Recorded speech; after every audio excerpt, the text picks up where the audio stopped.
Meu nome é Alexandre, eu vou apresentar o Kanban no dia a dia, um relato de experiência, junto com o Pedro, que é minha dupla para esse trabalho. Bom, a gente primeiramente vai começar com um resumo do que é o Kanban. Já foi apresentado em aula, então a gente vai passar meio por cima, só para depois fazer um contraste do que a gente experienciou em cada um dos casos. O Kanban teve origem no Japão, que significa algo como cartão visual ou uma sinalização. Ele também possui, ou é basicamente um sistema de gerenciamento de fluxo de trabalho. E para fazer isso, ele acaba se baseando no sistema Toyota de produção. O sistema Toyota ele é uma abordagem de fabricação que visa maximizar a eficiência, a qualidade e a redução de desperdícios por meio de práticas como o just-in-time e a automação, que acaba colocando, ah, acaba botando um fluxo conectado mais ao cliente e prioriza a qualidade do processo e do resultado final. Ah, o Kanban envolve então visualizar o fluxo de trabalho em um quadro com etapas ou cartões de tarefas, como um Kanban board ou um issues board ou algo similar. Então, definir limite de trabalho e andamento para evitar sobrecarga e gargalos. Também ajuda a gerenciar a movimentação de tarefas com base na capacidade disponível. Além de tudo isso, o Kanban proporciona feedback contínuo para identificar ineficiências e, com base nisso, permite ajustar incrementais visando a melhoria contínua da eficiência. Bom, então, eu sou o Pedro. Eu vou agora falar como foi, então, a minha experiência com Kanban no estágio que eu fiz. Esse estágio eu fiz na empresa Nelogic. E lá a gente principalmente usava o Kanban no nosso time. Era um time bem pequeno todo mundo era engenheiro de software, né? Com alguns que eram dedicados a testes. E nosso Kanban ele era separado, então, nas colunas de backlog, in progress. E as tarefas elas eu podia tanto lá pegar para mim ou o meu lead assignava para mim. Tinha a coluna de review também, que cada tarefa precisava de pelo menos duas pessoas diferentes para testar e aprovar ela, para ela ser merjada na branch principal do projeto. E por fim o done, que são as tarefas que estavam prontas. A gente fazia tudo isso no Gira. E o nosso ciclo, ele basicamente se reunia em reuniões diárias de 15 a 20 minutos. E tinham duas por dia, tinha uma no início, quando começava, que era o check-in, e outra no final, o check-out, que a gente falava no check-in o que a gente ia fazer, o que a gente fez no dia anterior, e o check-out a gente falava se a gente conseguiu fazer o que a gente fez no dia, se tinha algo nos bloqueando, se precisava de ajuda, e o que a gente ia focar no dia seguinte. As reuniões semanais, elas eram mais como se fosse uma mini planning de Scrum, e também como se fosse uma daily grande, assim, eu acho que eu poderia dizer. Elas duravam um pouco mais que as deles e era uma vez por semana. Tinha também no final do mês as reuniões mensais, que demoravam bem mais daí. Normalmente a gente fazia alguma coisa diferente, nessa era com o resto do time, os outros times da empresa. E daí focava também em testes práticos como recuperação de desastre, essas coisas. Pode passar para o próximo. Aí as vantagens para mim, acho que a mais clara é a fácil visualização de quem está fazendo o quê e o que precisa ser feito. Ah, no meu time em específico, as tarefas eram bem, a descrição era bem boa, assim, sempre dava para saber exatamente o que era para fazer. A gente usava bastante do pair programming, e isso ajuda bastante. Ahn, o feedback constante, né? Era cheio de reunião, até demais. Provavelmente deveria ter botado isso como uma desvantagem. É uma vantagem e uma desvantagem também. E apesar do número grande de tarefas, elas eram tarefas curtas e direto ao ponto. Próximo.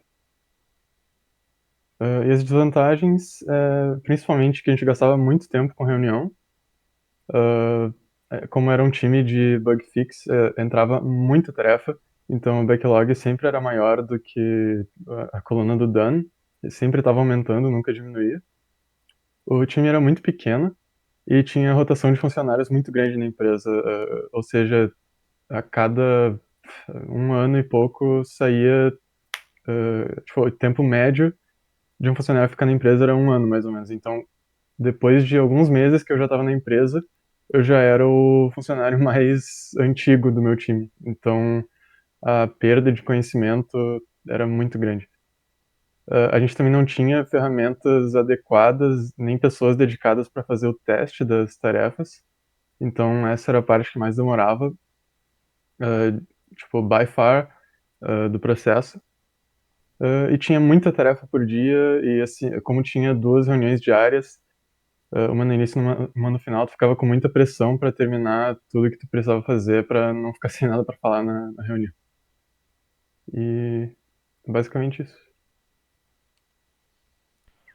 Bom, então eu vou apresentar como que foi a minha experiência com Kanban. Então eu vou relatar como é que foi a minha experiência com Kanban na MBO, MBO Chip, é o nome da empresa, que foi quando eu estava estagiando também. Basicamente a gente usava uma tabela que é proporcionada pelo próprio GitLab, que para quem não conhece é uma plataforma semelhante ao GitHub e que ela disponibilizava uma página que seria algo como um issues board do Kanban, em que a gente podia fazer o acompanhamento de todas as issues que precisavam ser definidas no projeto. E era, então, bem similar ao, ao Kanban. Eu acabei pegando aqui na primeira, seria as issues open. Depois, na segunda, seriam as doing. Então, todas as issues que tem alguém já com assign e que essa pessoa já pegou a issue para ser desenvolvida, para ser feita. Na terceira, no nosso caso, a gente colocava uma coluna de on hold, que eram para problemas em que precisavam de uma atenção de algum outro departamento ou precisavam de até verificar com o cliente ou com algum terceiro. Então elas ficavam aqui e aí a pessoa que estava com essa issue acabava pegando outra para fazer, se era algo que ia demorar ou enfim, era bem mais dinâmico, não tinha muito algo fixo assim no que tinha que ser feito. E no último, igual do Kanban, era o que estava pronto já, então o que já foi testado, já foi corrigido, já foi colocado para, não necessariamente em produção, mas já foi colocado na branch principal do projeto. Então eram todas aquelas issues que estavam prontas. Cada issue possuía labels, que eram ou tags, que eram basicamente identificadores para aquela issue. E além do campo de assign, que servia basicamente para dizer quem que estava responsável por aquela issue no momento, uh, podendo ser às vezes, claro, mais de uma pessoa, né? Às vezes uma issue um pouco maior, um pouco mais complicada, precisa de duas pessoas, da expertise de duas pessoas. Uh, no nosso caso, a gente também tinha tags que priorizavam, que faziam a priorização das issues. Então, uma issue um pouco maior, ela tinha uma tag de critical ou algo parecido. Isso tudo, claro, além das outras tags que categorizavam as issues, né? E assim a gente acabava fazendo a nossa organização. Então, acaba buscando toda aquela parte do Kanban mais rústico, digamos assim, de trazer post-its com cores diferentes, etc.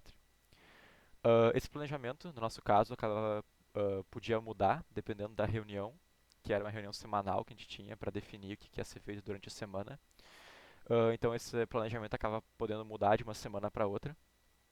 E uh, era bem comum as coisas mudarem, porque dentro do nosso time, era um time não muito grande, mas também não muito pequeno, eram cerca de 6 pessoas, e um dos desenvolvedores do nosso time era também, que também era o chefe do time, do setor, e um dos donos da empresa.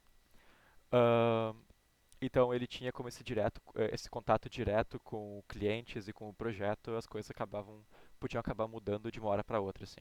Então era algo bem dinâmico. Como vantagens, eu queria citar que são as reuniões semanais, que em vez de a gente ter reuniões diárias, como vários outros lugares têm, a gente tinha reuniões semanais. Que do meu ponto de vista é uma vantagem, porque era o suficiente no nosso caso para dizer o que tinha que ser dito. A gente acaba não perdendo tanto tempo. Ah, não só do meu tempo, mas como outras pessoas do time acabam não perdendo tempo, né? Então era algo bem direto ao ponto. A segunda vantagem seria mais para o sistema do GitLab, que proporcionava para a gente colocar tags nas issues e fazer algo bem detalhado do que estava sendo feito e do que tinha prioridade. O sistema de track de issues por tags também foi muito bom e eficiente. Uh, ficava bem claro o que tinha que ser feito. Uh, bom, esse é o segundo ponto, basicamente. Um outro ponto positivo na experiência também também diz respeito ao uso do GitLab e poderia, nesse caso, ter sido em outras plataformas sem alterar o resultado, mas de fato ter um lugar de acesso online para que todos pudessem ver e alterar o issues board, de fácil acesso, de acordo com a necessidade, reduziu a necessidade de reuniões mais periódicas e de acertar um rumo do time, digamos assim.